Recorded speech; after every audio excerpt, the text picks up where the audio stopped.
تو آج کے خطبہ جمعۃ المبارک کا عنوان کہ دنیا کی ساری مصیبتیں، دنیا کی ساری آزمائشیں، دنیا کی ساری پریشانیاں وہ ہم نے جی لی صرف رب العالمین کی زبانی ایک جملہ سننے کے لیے۔ وہ جملہ کون سا ہے؟ اللہ تخافوا ولا تحزنوا وابشروا بالجنہ۔ یہ آج کے خطبہ جمعۃ المبارک کا عنوان ہے۔ اس عنوان کو کور کرنے کے لیے کہ میں 3 راز آپ کے سامنے رکھنے ہیں، 3 واقعات ہیں، ان کے اندر راز کی باتیں۔ وہ شاید راز آپ نے پڑھے تو ہیں، سنے بھی ہوں گے، لیکن وہ راز جو ہے نا، راز آج وہ راز میں نے آپ کے سامنے کھولنے۔ پہلا واقعہ اور پہلا راز، سورہ یاسین تو ہم میں سے ہر شخص نے پڑھی ہوئی ہے، ہر شخص سورہ یاسین کی تلاوت کرتا ہے، لیکن سورہ یاسین کے اندر اللہ رب العالمین نے ایک واقعہ بیان فرمایا حضرت حبیب نجار رضی اللہ تعالی عنہ کا۔ نبی تو نہیں ہے لیکن نبی کے صحابی ضرور ہے، کہ جن کو اللہ رب العالمین نے ایک قوم کی طرف اور بستی کی طرف 2 رسول بھیجے۔ وَضْرِبْ لَهُم مَثَلًا أَصْحَابَ الْقَرْيَةِ إِذْ جَاءَهَا الْمُرْسَلُونَ۔ یہ یہاں سے واقعہ سٹارٹ ہوتا ہے کہ 2 رسول اللہ نے بھیجے، ان قوم والوں نے دونوں کو جھٹلا دیا۔ اللہ فرماتے ہیں فَعَزَّرْنَا بِثَالِثٍ، پھر ہم نے تیسرے رسول کے ذریعے، تیسرے پیغمبر کے ذریعے ان کی تائید کی، ان کو بھی ان کی تائید کے لیے بھیجا۔ تو انہوں نے اس تیسرے کو بھی جھٹلا دیا اور آگے سے ان کو تانے دینے شروع کر دیے کہ طائرکم معکم، تمہاری نحوست ہم پر چھا گئی ہے، تمہاری نحوست ہماری اس بستی کے اوپر، ہمارے لوگوں کے اوپر آ گئی ہے۔ اور یہاں تک وہ سارے کے سارے بستی والے تیار ہو جاتے ہیں تینوں انبیاء کرام، تینوں نبیوں کو شہید کرنے کے لیے۔ تو اب قرآن نے یہاں نقشہ کھینچا، توجہ، قرآن نے یہاں پر نقشہ کھینچا ہے۔ قرآن کہتا ہے وَجَاءَ مِنْ أَقْصَى الْمَدِينَةِ رَجُلٌ يَسْعَىٰ، اور شہر کے ایک کونے اور کنارے سے، شہر کی ایک کارنر سے ایک شخص وہ دوڑتا ہوا، بھاگتا ہوا آتا ہے۔ اس کا نام قرآن و حدیث میں تو کہیں نہیں، لیکن اسرائیلی روایات میں ملتا ہے، اس کا نام حبیب نجار رضی اللہ تعالیٰ عنہ تھا۔ اب یہ حضرت حبیب یہ اپنی قوم والوں کے پاس آتے ہیں اور آ کر جو ان 3 پیغمبروں کو لوگ جھٹلا چکے تھے، ان کو شہید کرنے کا منصوبہ بنا چکے تھے، یہ اپنی قوم والوں سے آ کے کہتے ہیں یا قوم اتبعوا المرسلین، اے میری قوم، یہ جو 3 رسول بھیجے گئے ہیں، 3 نبی بھیجے گئے ہیں، ان کی اتباع کرو۔ اتبعوا من لا يسألكم اجرا وهم مهتدون، اور یہ سارے کے سارے رسول تم سے کسی اجر کا سوال نہیں کرتے، تم سے کوئی پیسہ، روپیہ، چندہ، مال، دولت نہیں مانگتے، صرف اور صرف کیا ہے کہ تمہیں دنیا کی غلامی سے نکال کر رب کریم کی غلامی کے اندر دینا چاہتے ہیں۔ تو لہٰذا ان کی اتباع کر لو، ان کی بات کو مان لو۔ اپنے بارے میں کہتے ہیں وَمَا لِيَ لَا أَعْبُدُ الَّذِي، اور مجھے کیوں سی پریشانی، مجھے کیا تکلیف ہے، مجھے کیا پریشانی ہے کہ میں اس رب کی عبادت کیوں نہ کروں جس نے مجھے پیدا کیا ہے۔ وَإِلَيْهِ تُرْجَعُونَ، اور اسی رب کی طرف میں نے پلٹ کر جانا ہے۔ أَأَتَّخِذُ مِن دُونِهِ آلِهَةً إِن يُرِدْنِ الرَّحْمَنُ بِضُرٍّ، اگر وہ رب جس کو میں نے رب مانا، جس کو اپنا مشکل کشا مانا ہے، اگر وہ رب میرے ساتھ کسی تکلیف، کسی آزمائش کا ارادہ کر لے، مجھے کسی آزمائش میں ڈالنا چاہے، تو یہ سارے کے سارے معبودان باطلہ، یہ سارے کے سارے مشکل کشا، حاجت روا مل کر بِضُرٍّ لَا تُغْنِ عَنِّي شَفَاعَتُهُمْ، ان کی شفاعت، ان کی سفارش میرے کسی کام نہیں آ سکتی۔ بہرحال قوم والوں نے دیکھا کہ انبیاء کرام کو تو بعد میں دیکھتے ہیں، پہلے اس بندے کو دیکھو کہ جو کہ ان کا حامی بن کر آیا ہے۔ قوم والے سر اس بندے کو حضرت حبیب نجار رضی اللہ عنہ کو شہید کر دیتے۔ قرآن و سنت میں ایک واحد بندہ ہے جی، ایک واحد شخص ہے جس کے شہادت کے بعد،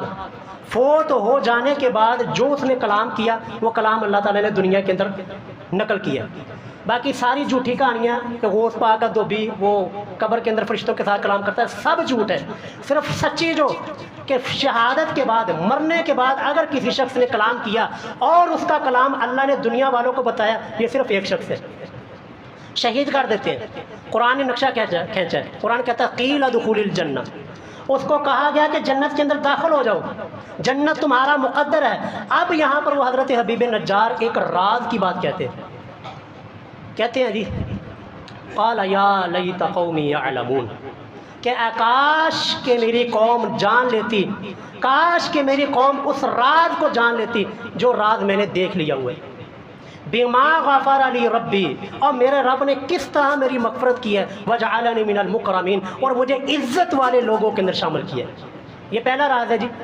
دین میں رکھنا ہے۔ پھر ہم تینوں رازوں کو اکٹھا حل کریں گے۔ پہلا راز کہ شہادت کے بعد ایک شخص اپنے دنیا کے اندر رہنے والے لوگوں کو ایک پیغام دیتا ہے کہ یا لیت قومی یعلمون، اے کاش کہ میری قوم جان لے کہ میرا رب وہ کتنا رحیم و کریم ہے، اس نے مجھے کتنی عزتوں سے نوازا ہے۔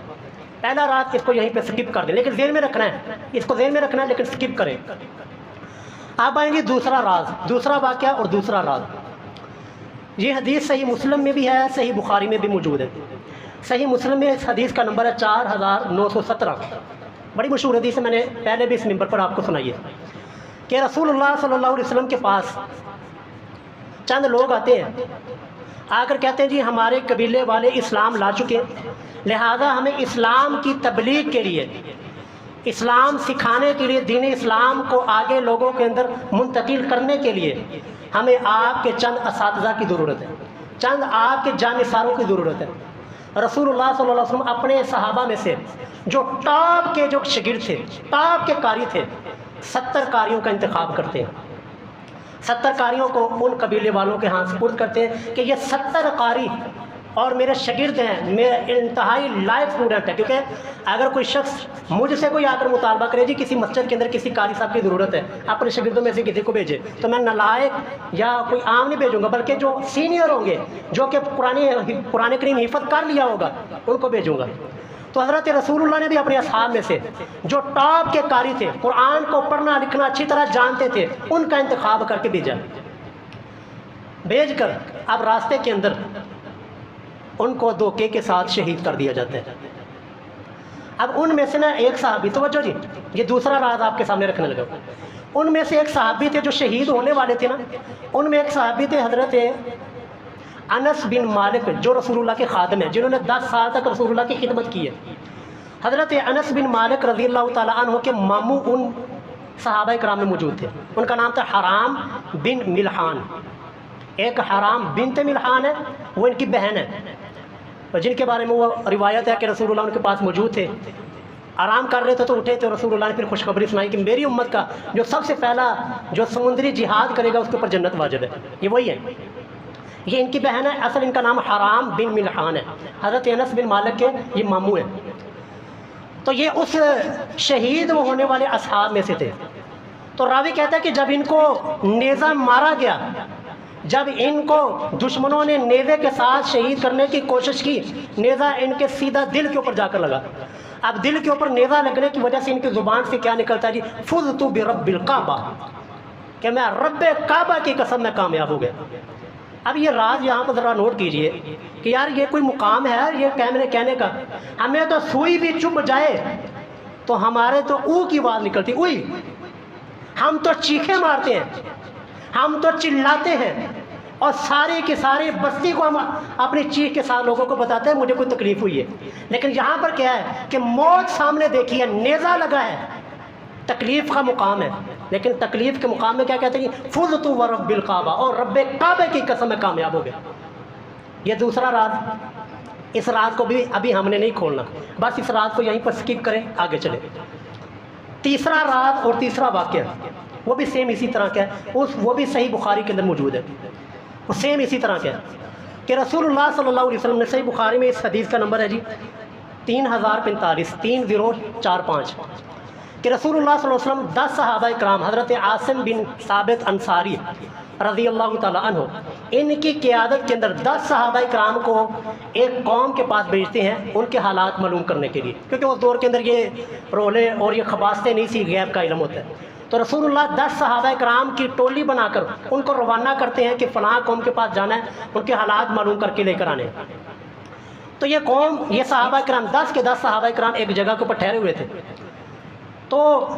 انہوں نے، ان میں سے چند ایک صحابہ تھے جو بدر کے اندر شریک ہوئے تھے، غزوہ بدر میں۔ تو غزوہ بدر کے ایک صحابی تھے حضرت خبیب بن عدی رضی اللہ تعالیٰ، یہ نام یاد رکھنے، خبیب بن عدی رضی اللہ تعالیٰ عنہ، یہ بدری صحابی تھے۔ انہوں نے بدر کے اندر ایک بڑے کافر کو مارا تھا۔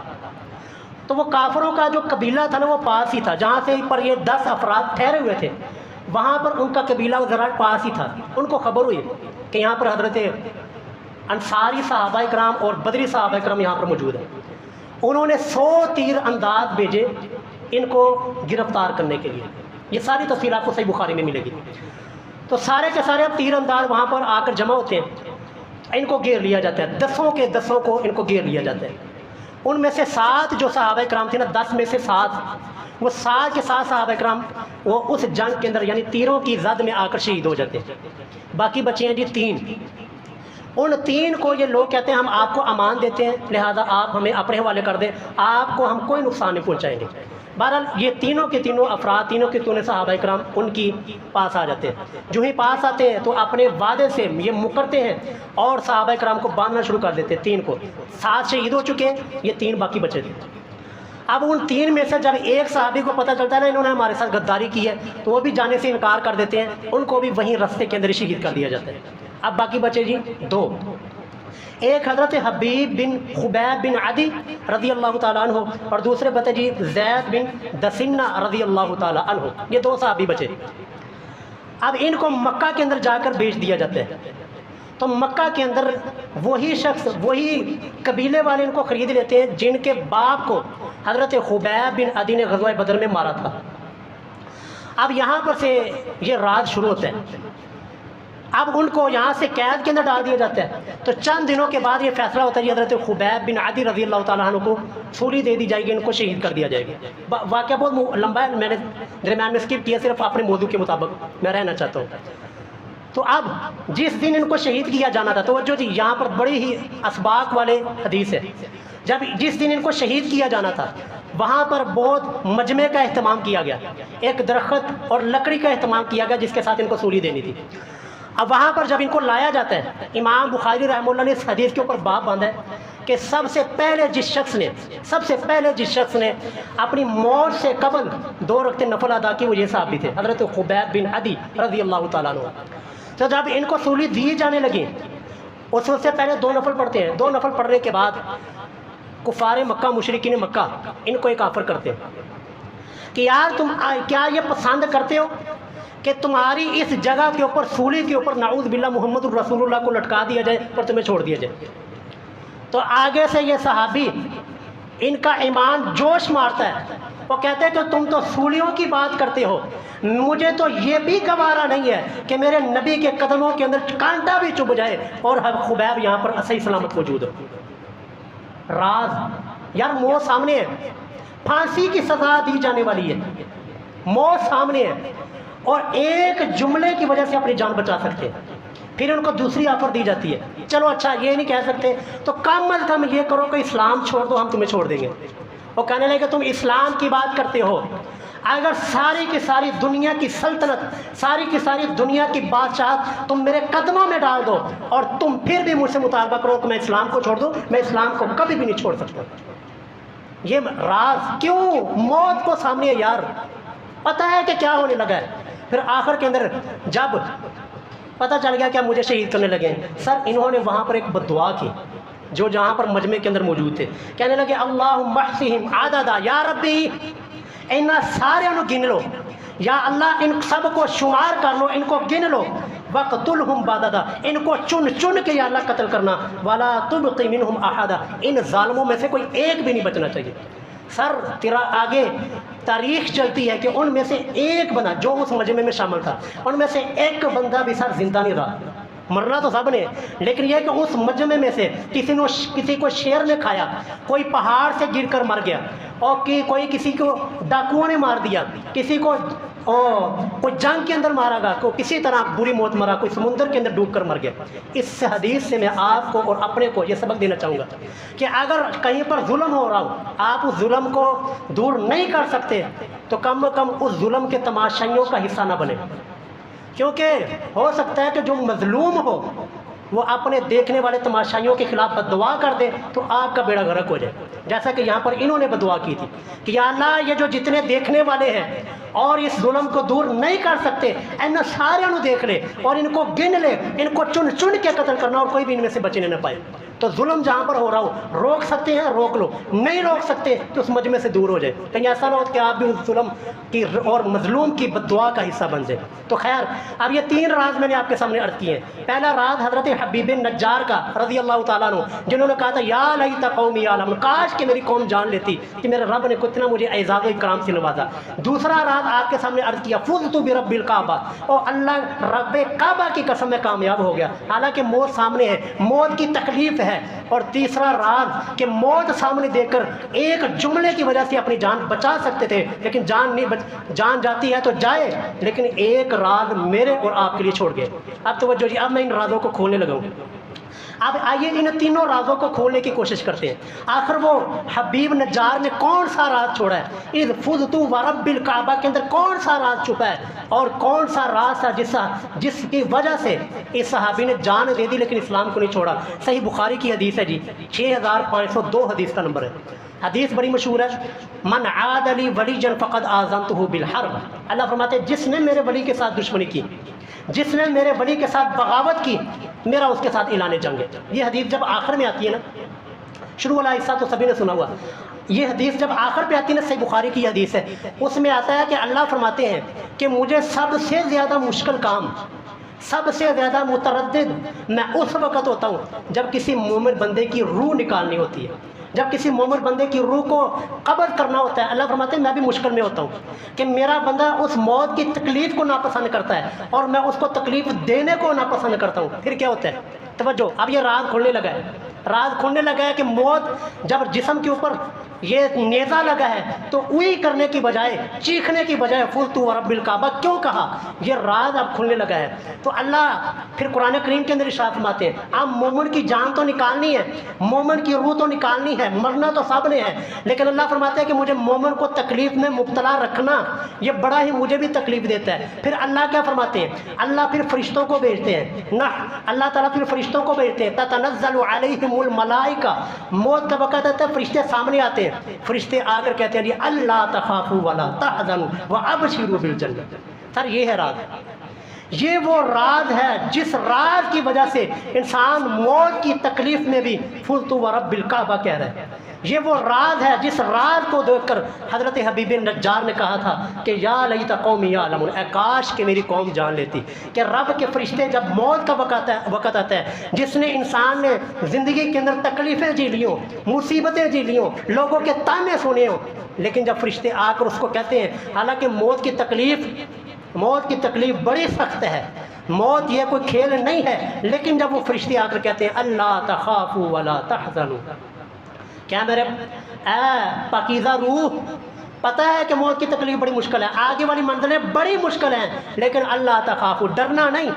ولا تحزنوا, اور غم نہیں کرنا, اور وابشروا بالجنہ, اور جنت کی خوشخبری ہو تجھے, التی کنتم توعدون, جس جنت کا تیرے ساتھ وعدہ کیا گیا تھا. سر یہ راز ہے. اس راز کی وجہ سے ان 3 واقعات جو میں نے آپ کے سامنے رکھے ہیں کہ وہ انہوں نے موت کو ایک میٹھا جام سمجھ کے, میٹھا پھل سمجھ کے قبول کر لیا. کیوں کر لیا عزیزوں؟ یہ اتنی کو میٹھی اور لذیذ آیت ہے کہ جب اس آیت کو آپ موت کی سختی, وہ تو اللہ تعالیٰ نے اس راز کو راز رکھا ہے, لیکن یہ ہی جملہ قیامت کے دن بھی فرشتے کہیں گے, قیامت کے دن بھی اللہ رب العالمین سے یہ اللہ رب العالمین اپنے نیک بندوں کو یہ جملہ کہیں گے. آپ قیامت کا منظر ذرا ذہن میں رکھیے. قیامت کا منظر, سر سورج 1 میل کے فاصلے پر ہے, اب دیکھیں کتنی کروڑوں میل دور سورج ہے, اگر یہاں سے پنکھے بند کر دیے جائے ہمارا حال کیا ہوگا. لیکن جب سوچیے جب سورج صرف 1 میل کے فاصلے پر ہے اور کوئی سایہ نہیں ہے, ہم نے تو سائے کے اندر بیٹھے پنکھے چلائے ہوئے ہیں, اور اس کے بعد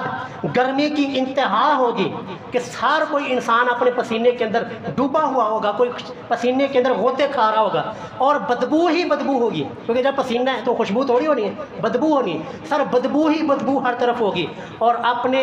بیگانے وہ سارے آپ سے آپ کا ساتھ چھوڑ جائیں گے, بلکہ اس سے بھی اگلا ورژن ہے, وہ آپ کے جو اپنے ہوں گے, آپ کے عزیز, والدین, رشتہ دار, آپ کا بیٹا, آپ کا بھائی, آپ کی بہن, آپ کی ماں. سورہ معارج میں ہے اللہ تعالیٰ فرماتے ہیں یہ سارے کے سارے قیامت کے دن کہیں گے یا اللہ یہ میرا باپ ہے, یہ میرا بیٹا ہے, یہ میرا خاندان ہے, یہ میرا قبیلہ ہے, اے اللہ ان سب کو اٹھا کر جہنم میں ڈال دے, یا اللہ مجھے بچا لے. اس طرح کے اس طرح کے قیامت کے دہشت ناک اور خوفناک دن کے اندر جس وقت جہنم سامنے کر دی جائے گی، وَبُرِّزَتِ الْجَحِيمُ لِمَنْ يَرَىٰ، جہنم کو سامنے کر دیا جائے گا۔ صحیح مسلم کی حدیث ہے کہ جہنم کو 70,000 فرشتوں نے تھاما ہوا ہوگا، 70,000 لگامیں اس جہنم کو ڈالی ہوں گی، ہر لگام کے اوپر 70,000 فرشتوں نے وہ کھینچ رہے ہوں گے، دوزخ چیخیں مار رہی ہوگی۔ بڑے بڑے ولی اور بڑے بڑے پیغمبر اسی منظر کو دیکھ کر وہ گھٹنوں کے بل وہ سر نیچے زمین کے اوپر گر پڑیں گے، کوئی کسی کا نہیں بنے گا۔ اس موقع پر وہاں پر جا کر اگر اللہ کی طرف سے آپ کا نام لے کر ایک اب صدا آئے، اے میرے بندے اللہ تخافوا ولا تحزنوا، تو نے غم نہیں کرنا، تو نے نہیں ڈرنا، وَأَبْشِرُوا بِالْجَنَّةِ، اور تیرے لیے جنت ہے۔ یہ سارے کے سارے جو دہشت ناک اور خوفناک مناظر ہیں یہ تیرے لیے نہیں ہے۔ وَأَبْشِرُوا بِالْجَنَّةِ، تیرے لیے تو جنت کی خوشخبریاں ہیں، كُنْتُمْ تُوعَدُونَ، جس جنت کا تجھ سے وعدہ کیا جاتا ہے۔ تو اس لیے جی اگر